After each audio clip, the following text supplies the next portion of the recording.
Estimados amigos, como ya se ha anunciado, tenemos para hoy una serie de respuestas a preguntas que a lo largo de estos últimas semanas hemos recibido en el canal. La primera de ellas, las tengo colocadas aquí a mi lado, la primera de ellas tiene como referencia a Mijael y pregunta: si Dios no salva a los ángeles, entonces ¿por qué se dice que los ángeles también son hijos de Dios?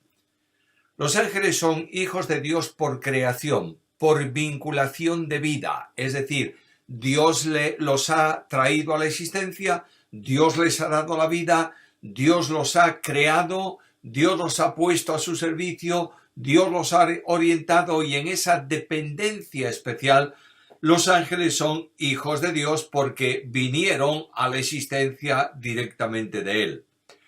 Ahora, técnicamente, en cuanto a los hombres, una cosa son los ángeles, otra cosa son los hombres. En cuanto a los hombres, solo son hijos de Dios aquellos que han creído en Cristo.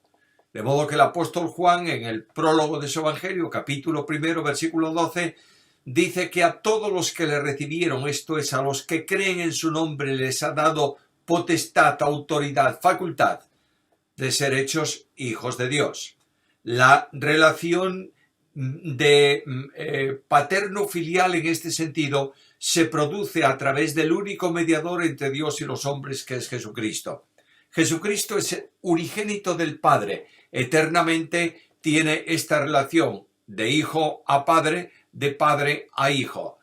En el Hijo hemos sido puestos cada uno de nosotros, y la Biblia dice que no se avergüenza de llamarnos sus hermanos. Por esta razón de vinculación con Cristo, nosotros, y del perdón de pecados y de la vida eterna, nosotros venimos a ser hechos hijos de Dios. Esa relación paterno-filial es diferente entre Cristo y el Padre y nosotros y el Padre. Jesucristo es el unigénito del Padre. Solo Él tiene eternamente esa relación especial. Nosotros somos hijos en el Hijo. De manera que el Señor Jesús dijo a María el día de la resurrección, le dijo: ve a mis hermanos y dile que subo a mi Padre y a vuestro Padre. En ese sentido no dijo subo a nuestro Padre. El Padre eterno es Padre del Verbo eterno en una relación eterna vinculada con la relación de personas en el seno trinitario.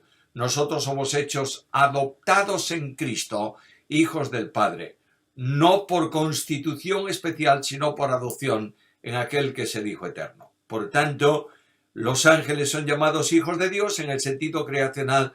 Nosotros somos hijos de Dios en el sentido de derecho por adopción en Jesucristo. Otra pregunta, Esaú nos dice: ¿qué punto de vista tiene sobre el calvinismo o el arminianismo? Bueno, yo no tengo ningún punto de vista sobre ningún programa bíblico o teológico que surge de los hombres. Mi punto de vista es bíblico. Cuando hablamos de calvinismo, estamos hablando del pensamiento teológico que de forma especial, específica, tal vez mejor dicho, de una forma más desarrollada, escribió, comentó, comunicó Juan Calvino. El pensamiento más amplio de Juan Calvino está en 2 libros que se llaman Las Instituciones. Ese pensamiento es enormemente bíblico, respetuoso de la Escritura, pero quiero que recordemos que los reformadores no estudiaron todo lo que hay en la Biblia, ni sabían todas las cosas en la perfección de la doctrina bíblica. Lutero estudió, se expandió en justificación por la fe, Juan Calvino en salvación por gracia, seguridad de salvación, etcétera, etcétera. Por tanto, lo que la Biblia nos dice es que no tenemos que seguir a los hombres, sino que tenemos que seguir la palabra. Y cuando me habla el hermano también sobre arminianismo, estamos hablando de un sistema de concepción teológica en la que se dice, se enseña, entre otras cosas, que la salvación se puede perder, que hay una gracia universal que todos tienen y que solamente se pierden los que rechazan, y 1000 cosas por el estilo, cuyo fundamento está en la mente del teólogo, pero no descansa en la realidad de la Biblia. Por tanto, dejémonos de hablar de calvinismo, de arminianismo, de no sé qué, de no sé cuánto, y centrémonos estrictamente en lo que la Biblia dice. Si Juan Calvino dijo lo que la Biblia dice, sigamos la Biblia. Y Juan Calvino nos ha hecho despertar nuestro interés en eso. Por tanto, atendamos a la palabra de Dios, que es la única verdad inerrante y autoritativa. Oski Montoya. ¿Es aplicable o fue aplicable la depravación total a los ángeles caídos? ¿Se puede usar el término depravación total para los ángeles caídos, lo mismo que se usa para los hombres no salvos? Es además algo irreversible. Es decir, los ángeles caídos no tienen posibilidad de salvación. Los ángeles santos no necesitan ser salvos. Por tanto, son pecadores, y yo quiero que tengamos muy claro que hay dos calificativos dados a Satanás en la Biblia, que indudablemente comprende a todas las huestes que él engañó, y que es de homicida y mentiroso. Por tanto, en Juan 8:44. Por tanto, tenemos que entender que la depravación total y plena ha alcanzado a los ángeles caídos, que no pueden hacer ya otra cosa que aquel pecado que ha venido a formar parte de su propia naturaleza. Jazmín Kwanov dice, ¿puede decirnos cuáles son las características de los libros inspirados por Dios? De otra manera, ¿cómo sabemos que Dios inspiró los libros? Bueno, los libros de la Biblia, quien dice que son inspirados es Dios mismo. Pongo las citas de inspiración en el Nuevo Testamento. Segunda carta de Pedro, capítulo 1, versículo 21, dice que ninguna escritura fue traída por voluntad humana, sino que los santos hombres de Dios hablaron siendo inspirados, impulsados, constreñidos, empujados por el Espíritu Santo. Por tanto, los escritos bíblicos se han realizado bajo la comunicación de un mensaje de parte de Dios y por la inspiración del Espíritu Santo. El apóstol Pablo añade otra verdad cuando dice que toda la Escritura, sin excepción, toda la Escritura es inspirada por Dios, útil para enseñar, redarguir, corregir, instruir en justicia, para que el hombre de Dios sea enteramente preparado, completo para toda buena obra. Por tanto, no hay nada en la Biblia que no haya sido inspirado por Dios. En este sentido, la enseñanza es que Dios sopló en el mensaje escrito y le comunicó vida, lo hizo vital. Por consiguiente, alguien me dice, ¿cuáles son los libros inspirados y los no inspirados? Bueno, los libros inspirados son los que a través de los años, de los siglos, primeramente el judaísmo reconoce como procedentes de Dios o inspirados por Dios, que es el canon del Antiguo Testamento, y en el Nuevo Testamento es el canon que a lo largo de tiempo fue aceptado como inspirado, como libros inspirados por el Espíritu Santo en la Iglesia cristiana. Hay otros libros que no son inspirados. Algunos, en lugar de llamarle apócrifos, le llaman deuterocanónicos, o sea, libros del segundo canon, pero ninguno de ellos es inspirado porque no tiene la autoridad plenaria que se le reconoce, bien en la Iglesia, bien en el pueblo de Israel en el Antiguo Testamento. Estos son los libros inspirados, los 66 que nosotros tenemos en nuestras Biblias.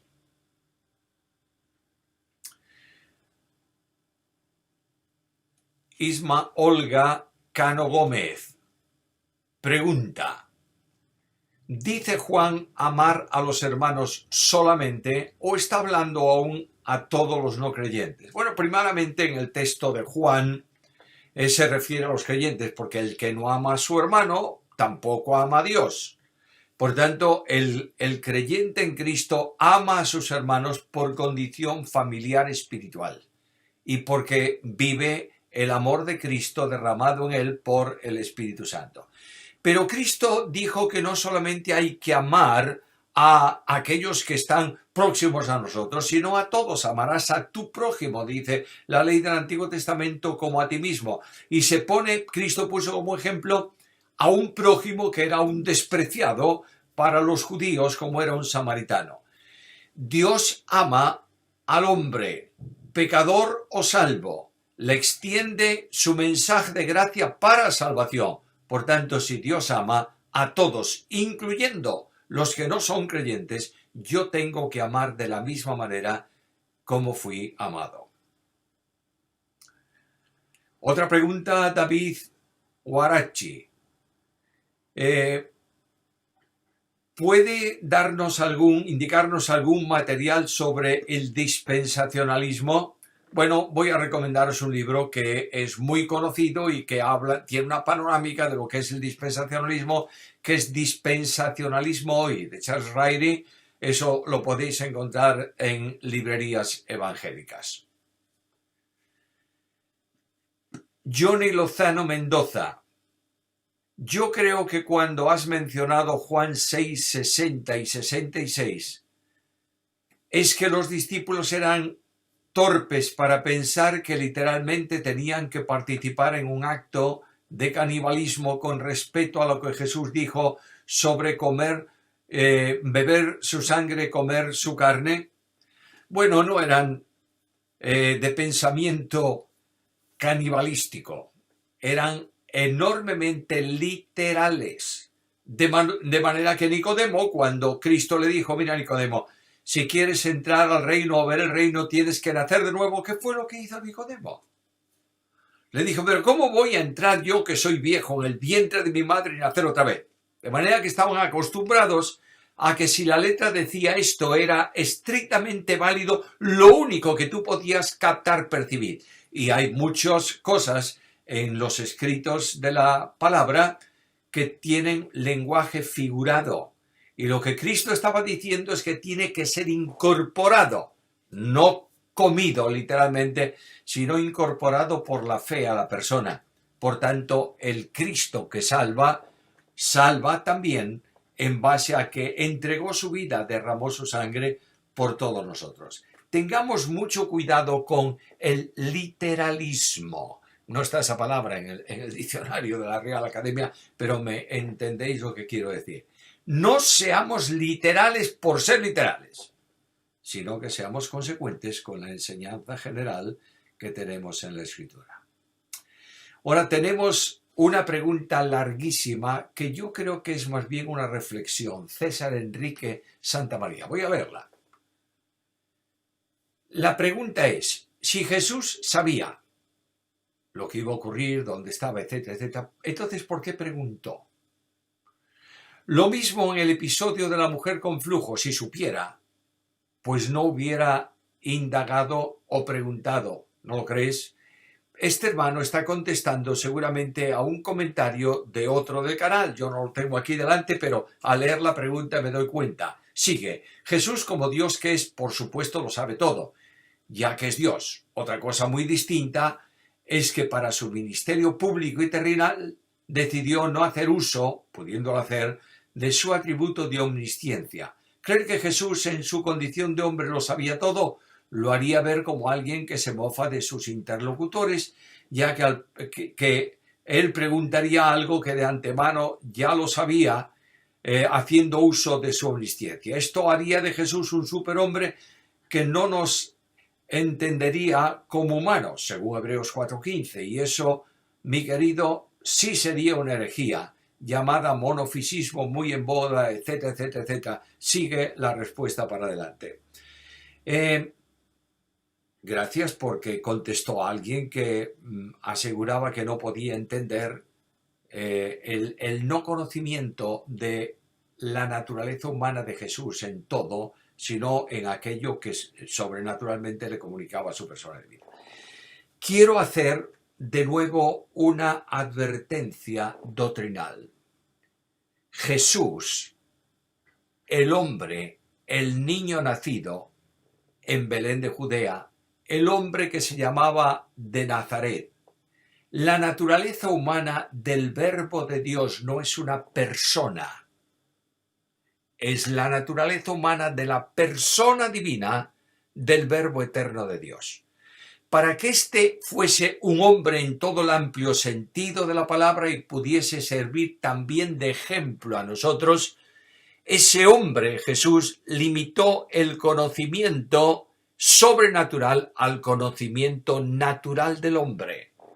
Y solamente cuando la persona divina le comunicaba a la naturaleza humana un conocimiento sobrenatural, él lo tenía y lo manifestaba. Conocimiento sobrenatural necesario para el ministerio terrenal del Verbo de Dios hecho hombre.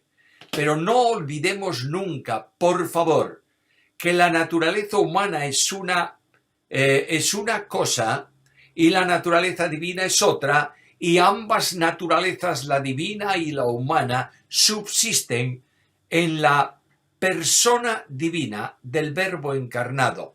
Por tanto, Jesús es Dios hombre y tuvo las limitaciones de hombre porque se hizo hombre para poder comprendernos y experimentar nuestras miserias y ser compasivo a nuestras necesidades. Yo quiero desafiar a todos los que estáis oyendo esto a que volváis a estudiar profundamente la cristología, porque en la cristología están el mayor número de herejías que han surgido en el mundo cristiano desde el origen de la Iglesia.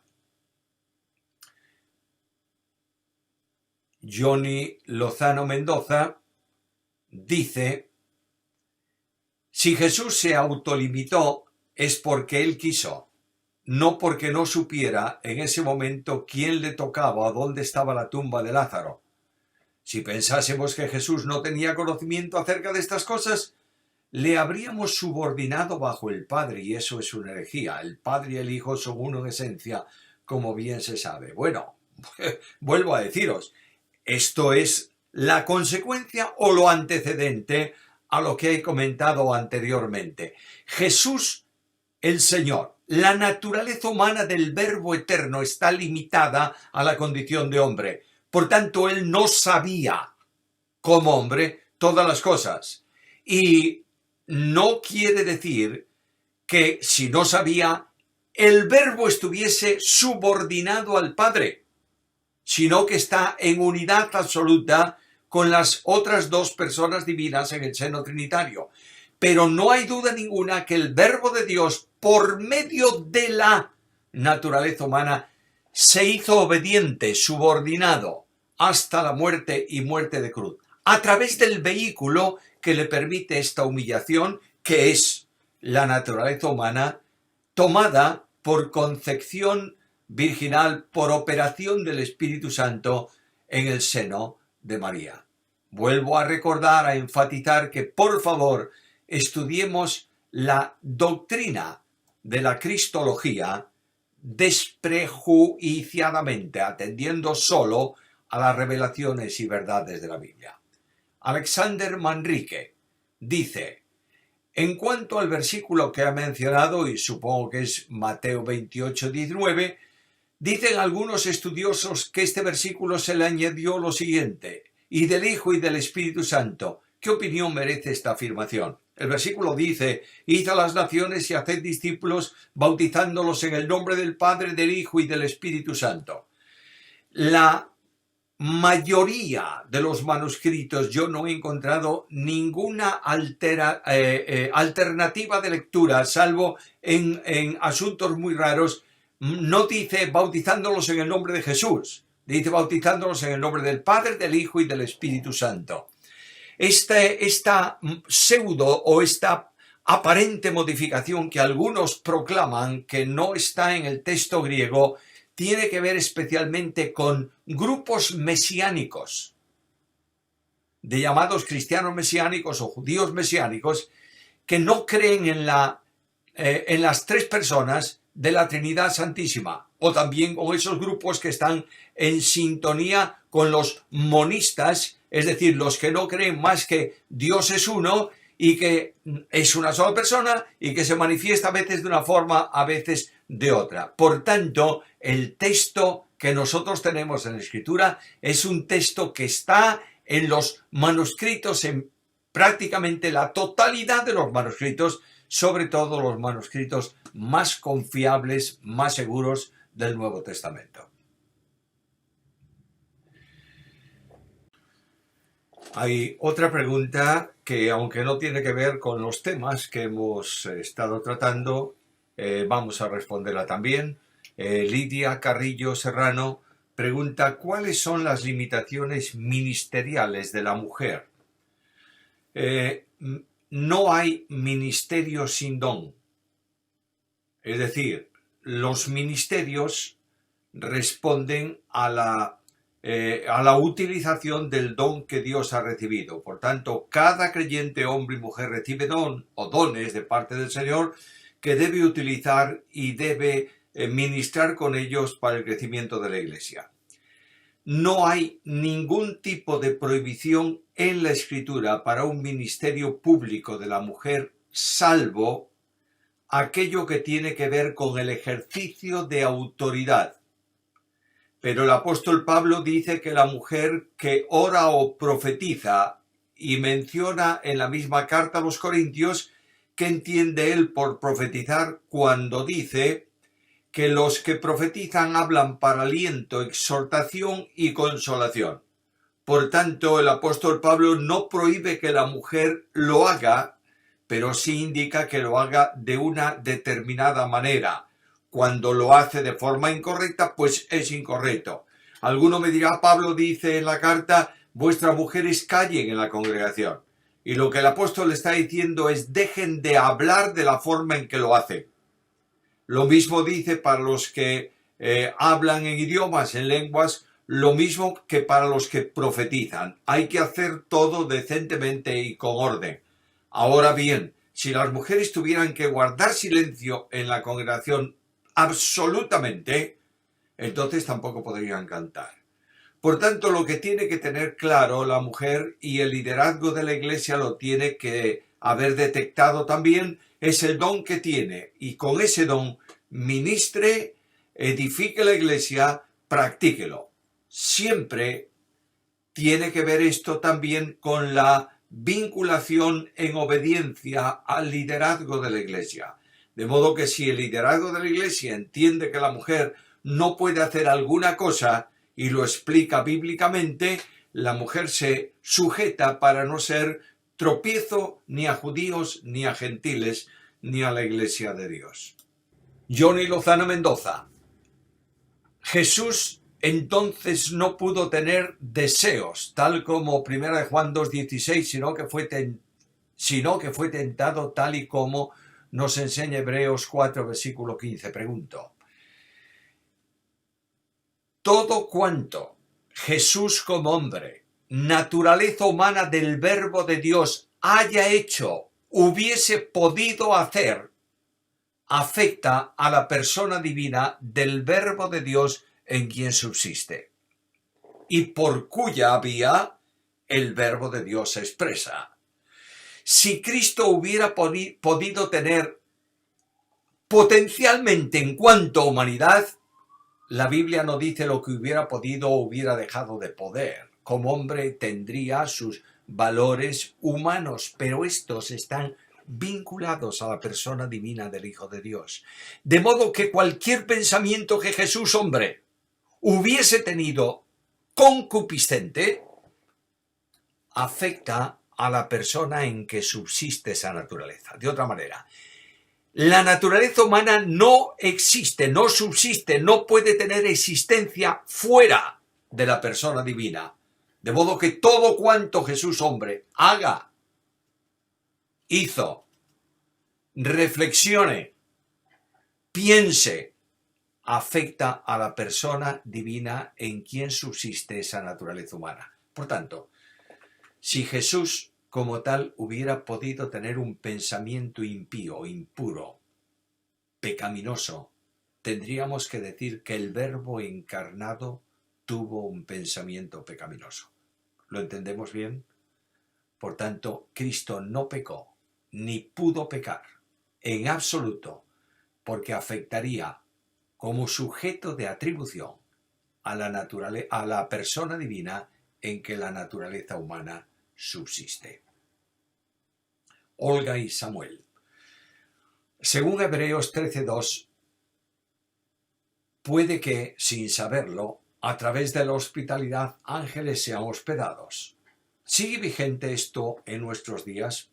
Cuando hablamos de la doctrina de los ángeles, recuerdo haber dicho que algunos ángeles probablemente, posiblemente, yo creo que fue así, algunos ángeles caídos se materializaron y vinieron a la experiencia de hombres y a funcionar como tales aquí en la tierra. No podemos olvidar que los ángeles buenos que acompañaban a Jehová cuando se encontró con Abraham también actuaron como hombres, humanamente hablando. Se sentaron, reflexionaron, comieron, hablaron, etcétera, etcétera, etcétera. Pero tengo la convicción de que todos los ángeles caídos que abandonaron su morada, es decir, su condición, están reservados en prisiones de oscuridad para el juicio y no se pueden materializar hoy. Por tanto, que algunos hospeden un ángel, no tengo base bíblica ninguna para afirmar tal cuestión. Otra pregunta, Josías Maturano.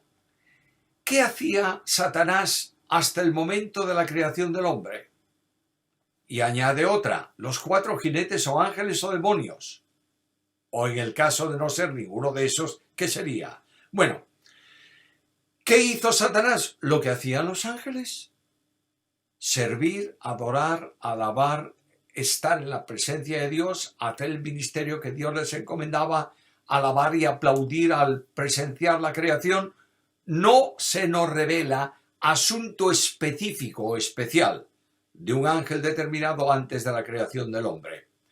Y luego los 4 jinetes, que se llaman 4 jinetes de Apocalipsis, son manifestaciones de problemas que van a surgir, probablemente liderados por ángeles caídos, por Satanás, por los demonios, y que están representados o simbolizados de esa manera en el libro del Apocalipsis.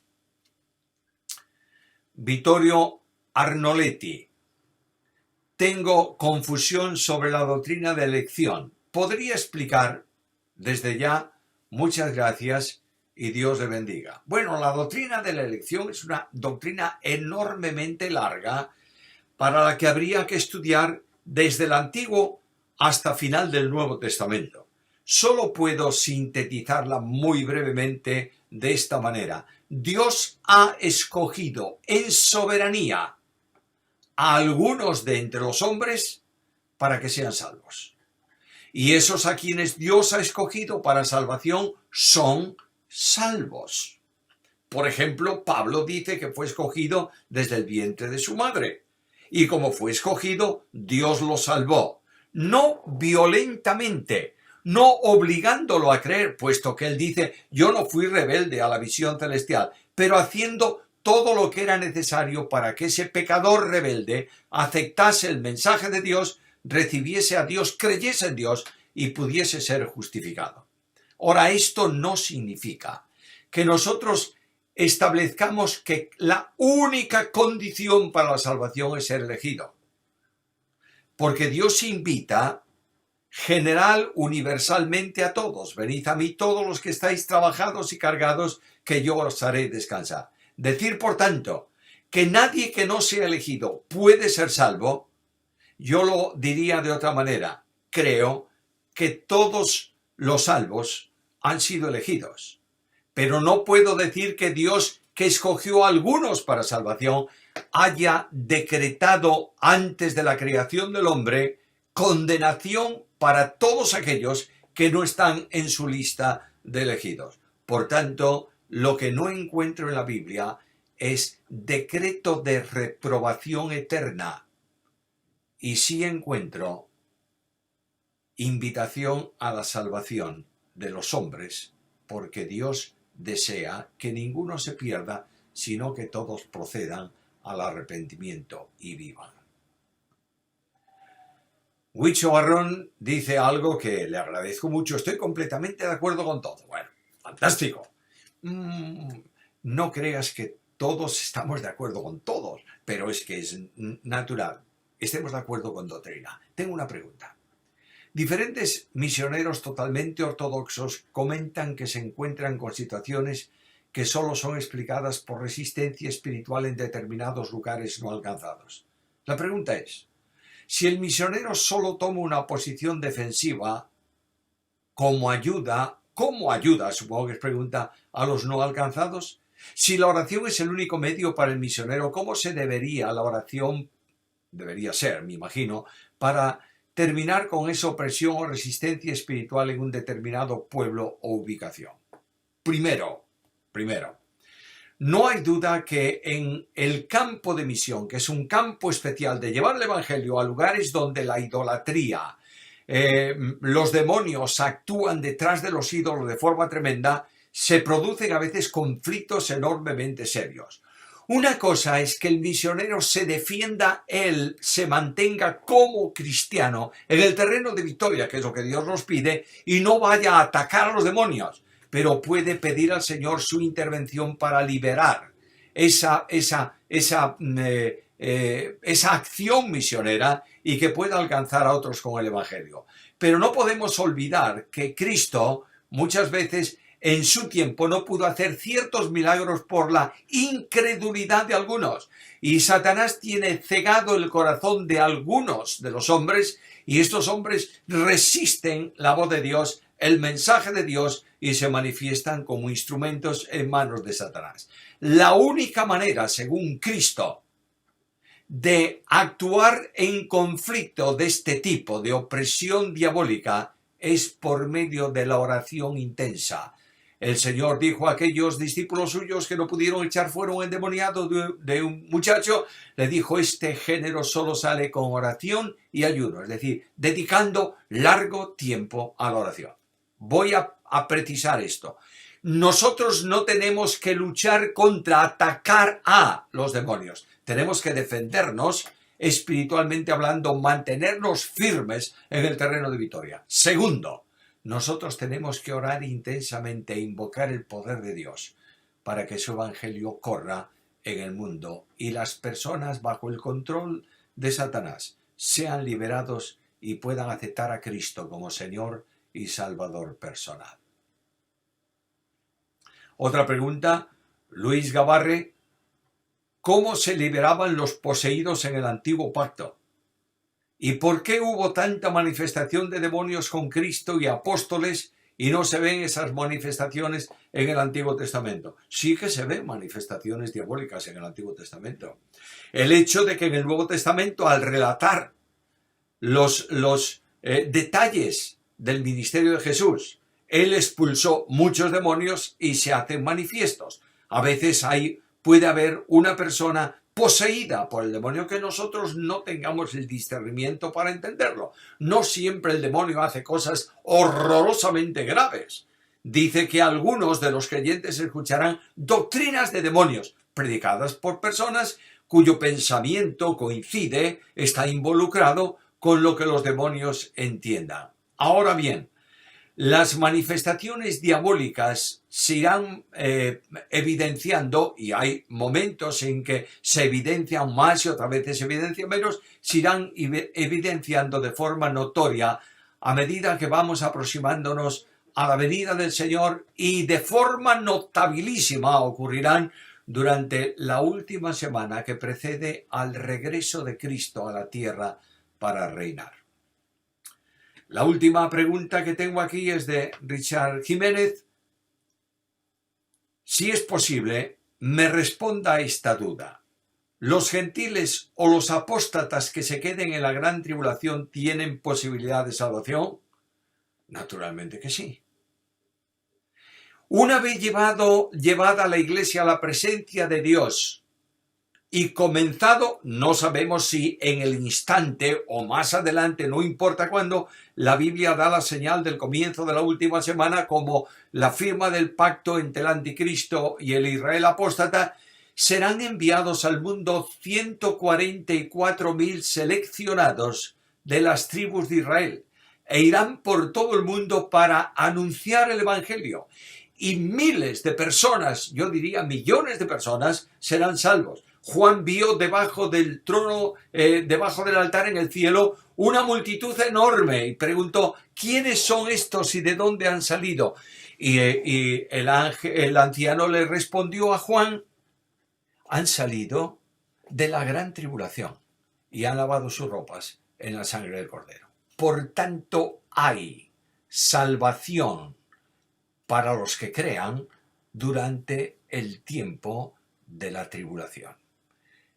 Confiemos que el Señor salve a muchos antes, pero también tengamos en cuenta que aquellos que no han creído voluntariamente en Cristo, tal vez aplicando un texto de carta segunda a los tesalonicenses, Dios les envía un espíritu de error que confirma su rechazo y no tendrán ocasión de salvación, no porque Dios no quiera, sino por su propia incredulidad. Muchas gracias por vuestras preguntas, que el Señor bendiga vuestras vidas y vuestro ministerio.